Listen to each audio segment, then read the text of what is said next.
And the scripture passage we have from Luke today illustrates for us one way that we might do that. It gives us some interesting examples for that. And the first thing I notice as we look at this passage is that he doesn't call us to do it alone.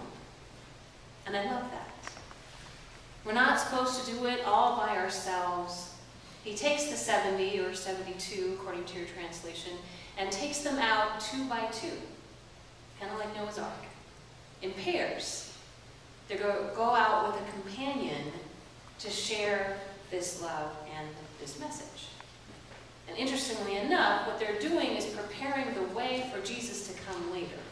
Jesus is on his way to Jerusalem, and he is going to follow them in the stops that they're taking. But they're going to break the ground for him so that when he gets there, the people will be receptive to his message. Now, the striking thing about this is how we are called to do it. Quote, carry no purse, no bag, no sandals, and greet no one on the road. Now, as someone who likes to carry a lot of bags herself, this could strike fear into my heart. I do believe that traveling light is a spiritual gift. However, it is not one that I regularly possess. I have finally consolidated. I got a laptop bag with wheels that I'm really excited about, but it is the largest laptop bag with wheels that you can buy. You should see me trying to haul it up Clay Street. I'm like, you know, I could just let go of a gym membership and just walk up and down Clay Street with my laptop bag. So this is somewhat maybe disturbing at first, but when we peel off the layers, we might have a greater understanding of why Jesus would have called the 70 to do this. And there's a couple of traditional interpretations. One is perhaps they were in a hurry because it is the harvest. They're talking about the theme of the harvest. There's some urgency there, and they don't want to take a lot of stuff with them. That's one possibility. Certainly, there's the theme that in doing so, they had to really trust. They were totally dependent upon the hospitality of others, so they had to trust in God to provide. And that's certainly true. But I would like to propose that there is possibly a third interpretation that we might not think of as often, that could give us some clues as to why Jesus would say this in the passage.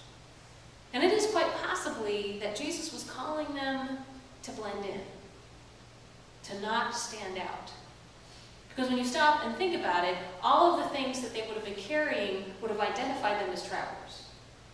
A purse, an extra bag, sandals, or extra sandals.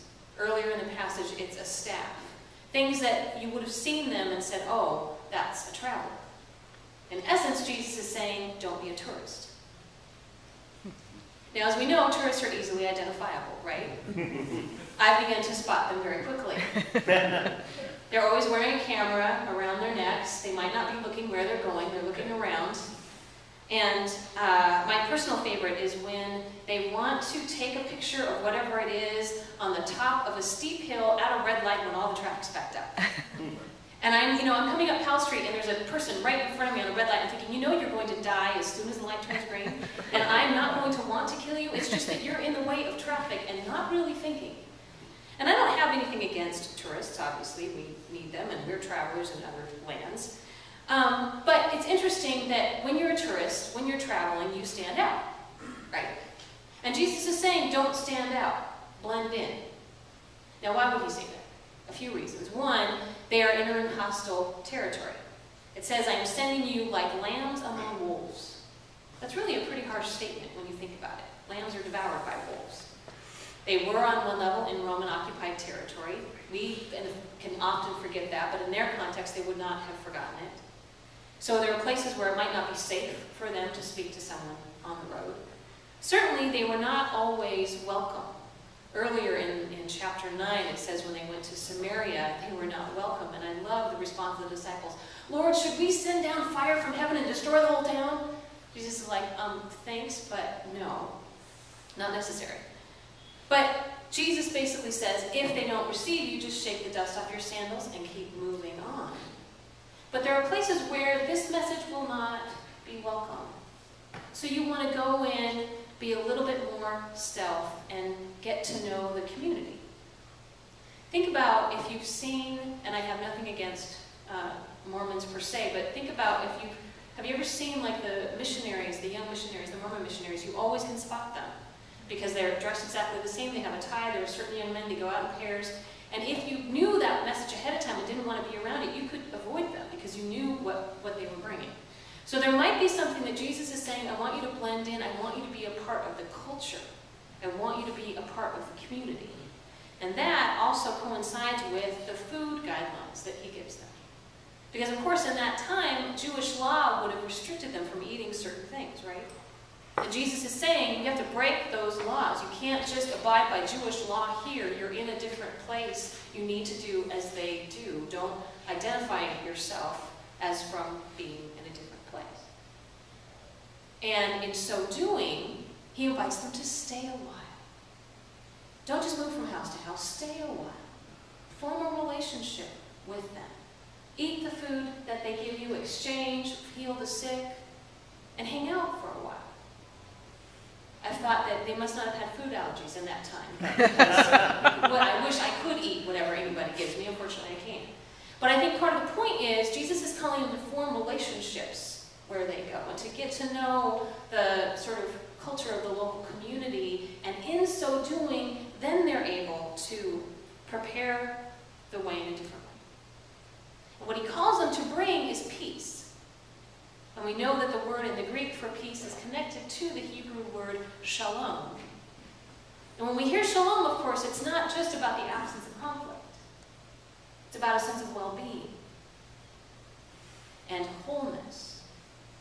Jesus is saying, be a blessing where you go. Share this peace and help prepare the way for me because I'm coming after you.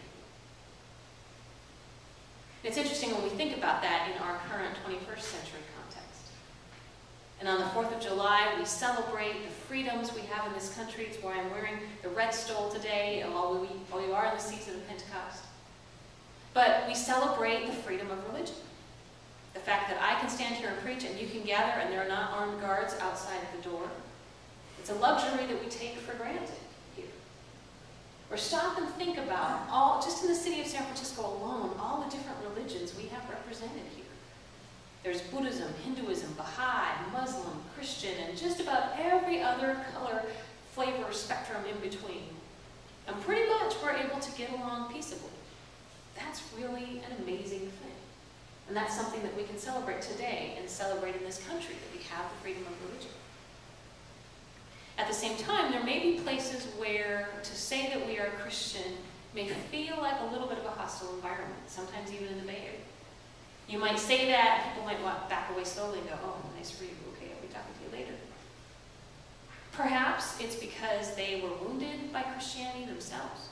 Perhaps because their only understanding of being Christian is set by a sort of televangelist that turns them on. Maybe it's because they assume that that means that to evangelize is to force something down someone's throat, or to say you have to accept this dogma, this doctrine in this exact way or you're going to hell, because there's certainly those branches of Christianity out there. So for some people, they might be a little bit more shy about it. It might be hard to share our Christianity with someone for fear of how we'll be received. When we stop and think about it, was Jesus telling them to teach a certain dogma? Did he say you need to go there and tell them to do it in this way, just like this? No. There's no dogma at all, actually. He says you need to bring peace, you need to bring a blessing, you need to help provide for their needs, heal their sick, and then, in so doing, they prepare the way for Jesus to come after. Then, the person gets to have their own personal encounter with Jesus. They're not converting anyone. They're just laying the groundwork. They're setting the stage so that Jesus can come later, and then when they're introduced to Jesus, then they can decide. They can choose on their own whether they will receive that or not. The 70 are just called to prepare the way for him, so that when he comes, literally in the flesh, following them, not the second coming, they will be introduced to him. They might be able to receive their message after some of the building of relationships have happened. They might say, oh, this was that guy that they were talking about. Huh, I wonder about that. I wonder if maybe I should look at that.